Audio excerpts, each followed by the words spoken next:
మనిషి సంపాదించే వాటిలో ఎంత దేవునికి, ఎంత తన కోసం అన్ని లెక్క గడితే అండి, ప్రతి మనిషి తన జీవిత కాలంలో 100 రూపాయల్లో దేవుడి కోసం ఖర్చు పెట్టేది మహా అయితే 10 రూపాయలు, తన కోసం ఖర్చు చేసుకునేది 90 రూపాయలండి. లెక్కలు అలాగే ఉన్నాయి. కానీ దేవుడి గణిత శాస్త్రంలో ఆయన ఎలా చూస్తాడో తెలుసండి లెక్క. ఇవిడ ఎంత వేసింది? ఆవిడ ఎంత వేసింది? రెండు కాసులే ప్రభువా, 2 కాసులు వేసిందా? Okay, very good. మీ అందరికంటే ఈవిడ ఎక్కువ వేసింది. అదేంటి ప్రభా, మేము వేసింది లక్షలు, ఆవిడ వేసింది ఆఫ్టర్ ఆల్ 2 రూపాయలు, 2 ధ్యానారాలు వేసింది ఆవిడ, 2 కాసులు వేసింది ఆవిడ.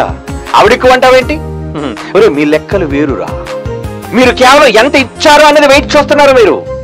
ఏమండి వీళ్ళ లెక్కలు అలాంటివి? వీళ్ళు లెక్క ఎలా కట్టుకుంటున్నారు? ఏమండి నా పేరు చదివించండి 1,00,000 రూపాయలు, నా పేరు చదివించండి 10,000 రూపాయలు, నా పేరు చదివించండి 10 లక్షల రూపాయలు. ఆవిడ పేరు సిగ్గుపడుతూ 2 కాసులు ఎవరికి కనబడకుండా వేసింది. కానీ దేవుడు ఎలా లెక్క పెట్టాడో తెలుసా?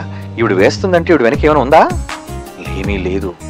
అది దేవుడికి అర్థమైంది, అది ఆయనకు అర్థమైపోయింది. ఆ లెక్క ఆయనకు అర్థమైంది. ఏంటి లెక్క? నువ్వు ఎంత అక్షరాలలో, అంకెలలో, ఎంత పెద్ద సంఖ్యను దేవుడికి ఇచ్చావన్నది కాదు, నీకున్న దానిలో దేవుడికి ఎంత శాతం నువ్వు ఇచ్చావని. ఎంత శాతం నువ్వు ఇవ్వగలుగుతున్నావు? అధిక శాతం దేవుని కోసం ఇవ్వగలుగుతున్నావా?